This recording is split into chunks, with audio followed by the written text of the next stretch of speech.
কুড়িগ্রামের রৌমারী উপজেলার বড়াইবাড়ি সীমান্তে ১৪ ব্যক্তিকে পুশিন করাকে কেন্দ্র করে বিজিবি বিএসএফ এর মধ্যে উত্তেজনা বিরাজ করছে। আজ মঙ্গলবার ভোর ৪টার দিকে বড়াইবাড়ি সীমান্তে ১০৬৭ সীমানা পিলারের নোম্যান্স ল্যান্ডে এই ঘটনা ঘটে। এই ঘটনাকে কেন্দ্র করে সীমান্তে কয়েক রাউন্ড গোলাগুলি হয়েছে বলে জানান স্থানীয়রা।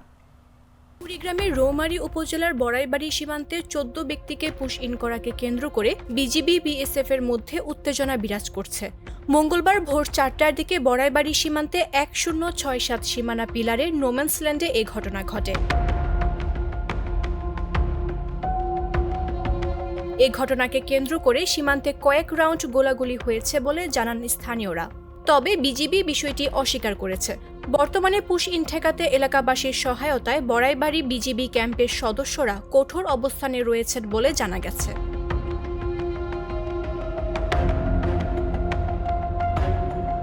স্থানীয় ও একাধিক সূত্র জানায়, মঙ্গলবার ভোর ৪টার দিকে অবৈধভাবে ১৪ জন নারী পুরুষকে বড়াইবাড়ি সীমান্ত দিয়ে পুশ ইন করে ভারতীয় সীমান্ত রক্ষী বাহিনী বিএসএফ। বিষয়টি বুঝতে পেরে পুশ ইন ঠেকাতে বাধা দেয় বর্ডার গার্ড বাংলাদেশ।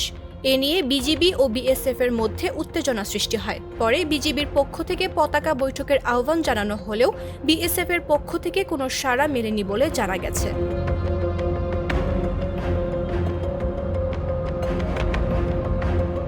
সীমান্তের নোম্যান্স ল্যান্ডে পুশ ইন করা ব্যক্তিরা অবস্থান করছেন বলে জানা গেছে।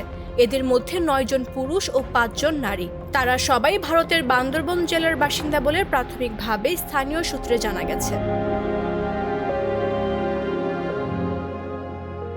তবে জামালপুর ব্যাটালিয়ন ৩৫ বিজিবির সহকারী পরিচালক ভারপ্রাপ্ত অ্যাডজুট্যান্ট শামসুল হক জানান, বিএসএফ অবৈধভাবে পুশ ইনের চেষ্টা করলে আমাদের বিজিবি বাধা দেয়। পুশ ইন করা ব্যক্তিরা কোন দেশের নাগরিক তা জানা যায়নি। তারা ২ দেশের শূন্য রেখায় আছে।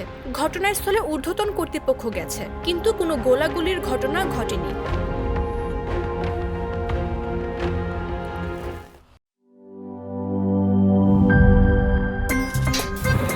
আমার একটা স্মার্ট সিদ্ধান্তে ২৫% গ্যাসের খরচ কমেছে। ভাবছেন কিভাবে?